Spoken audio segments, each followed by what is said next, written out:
Inilah bagian akhir ruang publik KBR yang masih dipersembahkan oleh Pop TV Indonesia bersama PR Konsorsium Komunitas Penabulu STPI. Dan kita masih ngobrolin soal perkuat dukungan untuk eliminasi TBC, selamatkan jiwa, hingga pukul 10 waktu Indonesia Barat ya. Dan saya juga masih bersama Dr. Hedi Agustin, tim ahli klinis TB MDR, RSUP Persahabatan, kemudian Ibu Heni Purbaningrum, National Program Director PR Komunitas Konsorsium Penabulu STPI. Baik, dan terkait dengan stigma dan diskriminasi tadi menarik ya, perlu diberikan pemahaman lagi dan lagi kepada masyarakat kita, terutama di daerah. Ini sebelum ke dokter, ada pengalaman apa nih ketika PR Konsorsium mengadakan misalnya kayak edukasi, advokasi gitu ya, selama ini yang dilakukan kepada masyarakat terutama di daerah nih. Ini stigma masih kental sekali di sana ya, Ibu? Iya, kalau stigma saya rasa di mana-mana ya, itu terjadi di nasional maupun di daerah. Dan itu memang merupakan apa ya, stigma sama diskriminasi ini kan dialami oleh pasien, oleh penyintas, kawan-kawan Pop TV tentu punya pengetahuan dan pengalaman yang banyak tentang hal ini. Nah, hal ini memang kalau stigma ini kan berkaitan dengan hak asasi manusia ya, dengan HAM. Nah, kalau kami di konsorsium, karena kami tidak implementasi langsung, jadi kawan-kawan di daerah yang implementasi langsung, kita menjalankan komponen yang namanya Removing Human Rights Gender Related Barrier.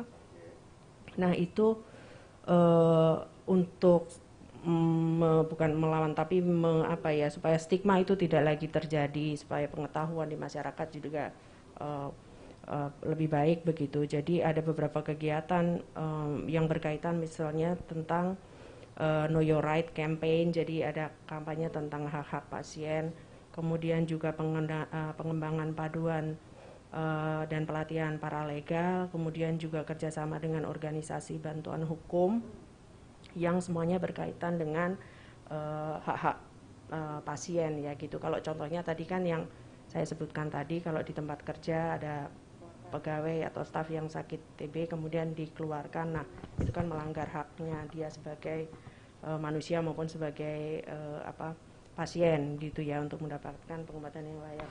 Nah, kita juga ada ini juga sih sebetulnya, kalau tadi monitoringnya apa gitu, kalau human rights soal hak pasien ini kita ada yang namanya CBMF atau Community Based Monitoring Feedback, dan pengembangan hotline juga sekarang ini itu yang kami gunakan untuk alat monitoring hak-hak pasien terkait dengan stigma dan diskriminasi. Ini relate dengan kampanye Ketahui Hakmu gitu ya, betul, Ibu ya? Iya, betul.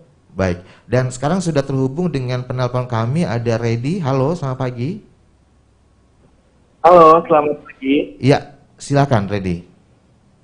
Ya, mau tanya sih soal edukasi yang dilakukan biar komunitas ini untuk menangkal stigma-stigma yang ada, kira-kira apa ya? Oke, ini barusan saja sudah dijelaskan edukasinya seperti Sama apa. ini Mas, nambahin. Apa?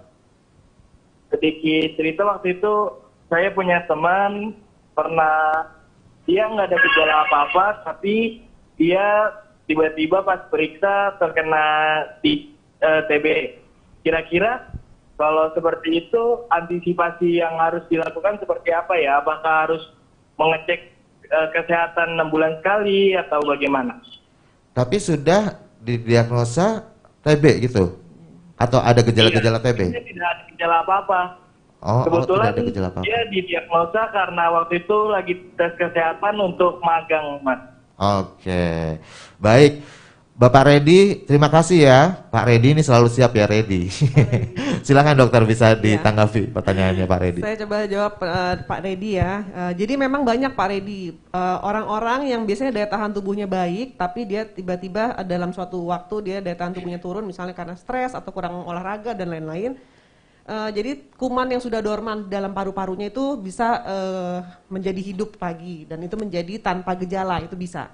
Biasanya kalau seperti ini ketahuannya dari check up sih, kalau misalnya ada yang mau masuk kerja atau mau jadi pilot gitu ya Bu ya, atau mau masuk sekolah, itu biasanya ketahuan, oh parunya kok ada TB ya, ada perkabutan, ada infiltrat di apex paru di bagian atas. Karena memang bagian paru yang paling mudah terkena TB itu adalah yang di atas. Karena di situ banyak sekali oksigen, kaya oksigen, sedangkan kuman TB itu senang sekali dengan oksigen. Jadi dia senangnya di bagian atas paru. Nah itu seperti itu. Jadi kalau udah ada seperti itu, walaupun dia tanpa gejala tetap harus diobatin. Karena satu, dia pasti nanti akan bertambah banyak dong kalau nggak diobatin. Tapi kalau misalnya dia diobatin, kumannya makin lama makin hilang dan tidak menularkan ke sekitarnya, seperti itu. Dan bisa sembuh pasti.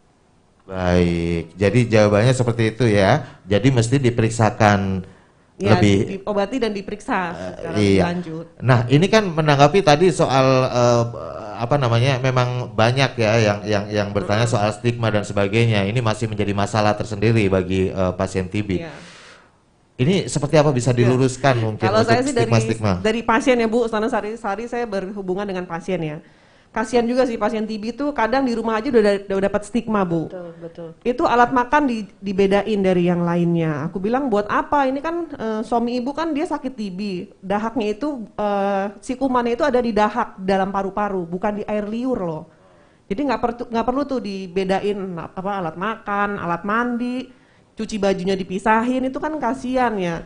Justru kalau ada pasien TB dalam satu rumah kita harus mendukung. Kenapa kita harus dukung? Karena dia harus sembuh dong, supaya tidak menularkan ke semuanya lagi, seperti itu. Jadi jangan malah dijauhkan, itu harus dirangkul, seperti itu Pak. Jadi nggak usah lagi tuh stigma alat makan dipisahin ya dok, ngapain gitu ya, seperti itu. Jadi ya moga-moga sih kedepannya jangan seperti ada lagi seperti itu, karena bagi si pasien tuh sedih loh. Kita nggak sakit aja dijauhin orang kan nggak enak, apalagi kondisi sakit, minum obatnya banyak, mual, muntah, itu obat itu nggak enak banget rasanya. Jadi kalau bisa ya kedepannya jangan ada lagi lah stigma di rumah seperti itu. Jadi memang akhirnya berlipat-lipat ya, udah Iya. sakit ditambah stigma. Nah, kalau dari Ibu Heni bisa dijelaskan atau mungkin ada nggak sih ruang yang memang khusus untuk konsultasi bagi pasien TB yang dibuka dari pihak konsorsium ya, mungkin melalui aplikasi atau website atau apapun? Iya betul. Kalau untuk sebetulnya ada hotline khusus itu ya, dan juga bisa menghubungi kawan-kawan dari POP TB karena kawan-kawan ini kan yang punya pengalaman betul, pernah mengalami, kemudian mengorganisir juga kawan-kawan yang penyintas TB, jadi betul-betul tahu bagaimana berhadapan dengan pasien, terutama juga TB-RO, kemudian juga kawan-kawan di POP TB ini yang bisa lebih berbagi, itu lebih mengena ya pengalamannya selama berkaitan dengan penyakit ini. Baik, dan karena waktunya sangat terbatas, pagi hari ini nggak terasa, ini untuk ruang publik KBR berakhir hanya sampai di sini. Tapi saya minta 1 menit masing-masing untuk narasumber untuk memberikan closing statement, pesan apa yang ingin disampaikan kepada masyarakat. Mungkin dari dokter terlebih dahulu. Ya, jadi kalau kita bertemu dengan pasien TB, nomor 1 kita pastikan dia pasti bisa sembuh. Itu harus dipastikan ke pasiennya, dia pasti bisa sembuh. Jauhkan dia dari stigma dan berikanlah pengobatan yang bisa dia dijangkau. Jadi janganlah berikan pengobatan yang dia harus bayar, yang tidak tersedia kesediaannya selama dia dalam masa pengobatan. Dan kalau dia dalam masa pengobatan ada efek samping, berikanlah jalan untuk dia bisa berkonsultasi, biar bisa ketemu dengan dokter, itu lebih nyaman buat dia. Dan satu lagi saya apresiasi sekali kepada ada namanya PETA ya, pejuang tangguh itu adalah para mantan pasien TB MDR. Nah itu dia sekarang di rumah sakit persahabatan tuh mereka sangat aktif sekali.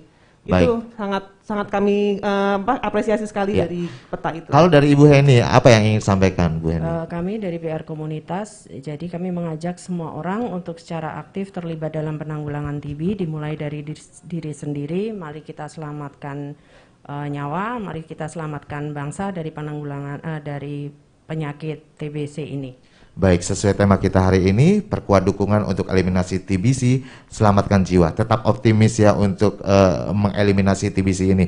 Baik, saya Rizal Wijaya harus segera pamit dari ruang publik KBR pagi hari ini. Terima kasih, salam.